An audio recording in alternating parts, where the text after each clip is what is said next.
นี่คือบรรยากาศตอนเช้าของยามฝน ฝนก็ตกพอหม่อยๆปีนี้จักว่าเป็นจั่งใดฝนคือบ่ดีตกก็ตกพอตะแคงเปียกบ่พอสิได้เฮ็ดไร่เฮ็ดไร่นาหญ้าก็เกิดขึ้นหลายแล้วนำทุ่งไร่ทุ่งนานี่น้ำก็บ่มีแห้งเอิดเติดขี้ไถขาวพูอยู่ก้าก็สิวังตายแล้แดงเทิงแดงเทิงบ่มีน้ำบาดนี้จั่งใดน้อสิได้รำนาออกมาดินเถียงนามื้อนี้มาเบิ่งก็เป็นตาม่วนนำเพิ่นอยู่มีคอกเป็ดคอกไก่เลี้ยงเป็ดเลี้ยงไก่ไว้ยามบ่มีแนวกินก็พอได้กินญ้อนอยู่ตอนนี้ก็จ่าเดือมเพิ่นก็ขุดเอาขี้ดินเข้าไปเพื่อ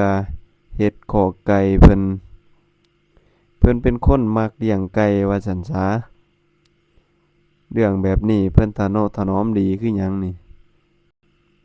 อยู่นาเพิ่นนี่มีสร้างบาลานพร้อมโอ้ยสมบูรณ์แบบคักปลูกบักพริกบักเขือข้าวโพดนำโพนเนาะเพื่อสิได้กินยามนั้นแนมไปทางใดก็บ่มีวี่แววว่าฝนสิตกพี่น้องเอ้ยรถก็จอดไว้ตากแดดอยู่พุ่นน่ะไถก็ยากนี่ก็แม่นงัวเนาะงัวของนี่ล่ะของจ่าเดือมนี่ล่ะเพิ่นก็เลี้ยงไว้นี่ก็คือบรรยากาศอยู่ในบ้านเนาะก็มืดครึ้มอยู่นี่เริ่มครึ้มมาแล้วเบิ่งสิตกให้อยู่บ่ไกลน้อยเลี้ยงไว้นั่นตีกันนำก็มีพุ่นอยู่เทิงพุ่นน่ะเลี้ยงก็หลายอยู่หากว่าบ่ค่อยได้เฮ็ดกินดอกมะพร้าวก็มีเด้อนี่หากว่าสูงหลายเว้ยขึ้นเอาบ่ได้ก็ได้ปลาแต่มันหาวตาย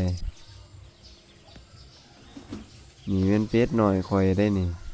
เลี้ยงแม่มันมากับมื้อเลยไข่แล้วก็ฟักได้ลูกฮอด10โตเบิ่งมาเบิ่งว่ามันสิยังจักโตนี่